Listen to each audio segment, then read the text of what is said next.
ICF के current में financial adviser हैं। उन्होंने इस ट्रेन की काफी सारे इनसाइट्स बताई हैं और पिक्स भी डाली हैं, और आप देख सकते हैं अभी ये लोको केबिन के पास अपनी कुछ फोटोज खिंचवा रहे हैं। तो इन्होंने काफी सारी चीजें जो बताई हैं, आगे आपको वो बताता हूं। सबसे पहले तो उन्होंने third AC, first AC and second AC coaches की जानकारी दी, जो अभी तक नहीं थी। ये ट्रेन अभी खड़ी हुई है, इंस्पेक्शन इसका चल रहा है। तो यहां से पहली इस तरीके की लैंडस्केप वीडियो सामने आई है, और ट्रेन्स ऑफ इंडिया जो कि सौरभ जी चलाते हैं इस पेज को, उन्होंने ये वीडियो पोस्ट करी है X पर। इस वीडियो के माध्यम से आप इसके इंटीरियर्स को और ज्यादा अच्छे से समझ सकते हैं कि कितना बारीकी से यहां पर BEML ने काम किया है। देखिए, ट्रेन के अंदर जो इलेक्ट्रिक्स है, मतलब जो भी इलेक्ट्रिकल सब सिस्टम्स एंड सिस्टम्स हैं, वो सभी के सभी वंदे भारत के चेयर कार वर्जन से ही लिए गए हैं। तो इसका मतलब इसकी पावर में और जो भी इसका एक्सेलरेशन है और भी जो टेक्निकल चीज़ें होती हैं उसमें कोई बहुत बड़ा मेजर अंतर नहीं है। 19-20 का अंतर शायद हो सकता है, लेकिन मुझे लगता है कि 100%।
आप देख सकते हैं वही ब्राइट इंटीरियर, बहुत ही ज़्यादा अच्छे कलर्स का यूज़ किया गया है, और फिनिशिंग एंड फिटिंग बहुत ज़्यादा अच्छी दिखाई दे रही है। और BEML से हमको ये उम्मीद भी थी, क्योंकि वो इस तरीके की चीज़ों में बहुत ज़्यादा अच्छे हैं फिलहाल इंडिया की रोलिंग स्टॉक इंडस्ट्री में। और दोस्तों, अब ये 16 कोच की वंदे भारत स्लीपर ट्रेन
कि वो पूरी तरीके से एक ही सेम इलेक्ट्रिक्स यूज करने वाले हैं वंदे भारत चेयर कार की इस ट्रेन में।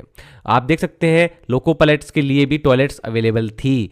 तो ये एक बहुत ही इंपॉर्टेंट चीज है जिसका ध्यान रखना जरूरी होता है, और अब प्रोडक्शन यूनिट इसका ध्यान रख रही है। थर्ड एसी का कोच और उसका कॉरिडोर, तो ये तो आप लोगों ने वीडियोस में बहुत अच्छे से देख लिया है। सबसे पहले इन्हीं की वीडियोस सामने आई थी, और अभी जो वीडियो अभी दिखाई जा रही है स्टार्टिंग में मैंने आपको जो दिखाई वो भी थर्ड एसी कोचेस की ही है। तो दोस्तों, सेकंड एसी कोचेस की बात करी जाए तो उसकी कॉरिडोर की कुछ इस तरीके की पिक सामने आई है।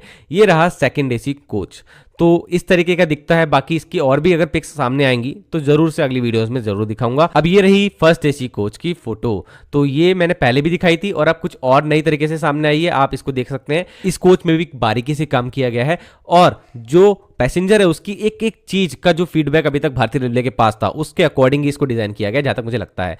ये रहा फर्स्ट एसी कोच के लिए जो हमारे जो स्टाफ होंगे उनका कैबिन हैं किस तरीके से उन्होंने बताया है। सबसे पहले उन्होंने बताया कि 3 तरह की चीजें अवेलेबल हैं। सबसे पहले तो यहां पर आपका इंग्लिश टॉयलेट और इंडियन टॉयलेट है, और वॉशरूम विद शॉवर मौजूद है। डायपर चेंजिंग के लिए भी अलग से प्लेटफॉर्म वहां पर दिया गया है। थर्ड, हमारे फिजिकली चैलेंज लोगों के लिए अलग से टॉयलेट की व्यवस्था है। चलिए सबसे पहले देखते हैं वेस्टर्न स्टाइल टॉयलेट, ये कुछ इस तरीके का दिखाई देता है, और इंडियन जो टॉयलेट है वो कुछ इस तरीके का दिखाई देता है। इसमें भी काफी चेंजेस लगते हैं देखने में। और जो हमारा वॉशरूम है वो इस तरीके का शॉवर एरिया के साथ में दिखाई देता है। यहाँ पर डायपर चेंजिंग प्लेटफॉर्म भी दिया गया है। और ये रहा फिजिकली चैलेंज लोगों के लिए एक अलग से डिजाइंड टॉयलेट, कुछ इस तरीके का ही दिखाई देता है। तो ये भी एक अलग से मौजूद होगा, और यहाँ पर यूज किया गया है ब्रेन लिपि इसका। तो यहाँ पर आसानी से कोई भी अगर दिव्यांगजन है तो वो इसका यूज कर सके, उसकी सारी चीजों का ध्यान दिया गया है। और डोर के नज़दीक के एरिया की बात करी जाए तो यहाँ पर ऑटोमेटिक डोर के पास में आप लोगों को दिख जाएगा कि डस्टबिन नज़दीक में रखा हुआ है। साथ में फायर एक्सटिंग्विशर भी बिल्कुल नज़दीक में ही है डोर के। पेंट्री एरिया जो कि एक डेडिकेटेड पेंट्री होगी हर कोच के लिए, वो भी अवेलेबल है कुछ इस तरीके से। और यहाँ पर जो फूड वार्मर है वो भी मौजूद है। वाटर बॉटल कूलर भी यहाँ पर मौजूद है। सर्विंग फूड ट्रॉली और बहुत सी चीज़ें। यहाँ पर आप देख सकते हैं रेक भी मौजूद है जहाँ पर सामान रखा जाएगा। और आखिर में वो एरिया जहाँ पर स्टाफ आराम करेगा।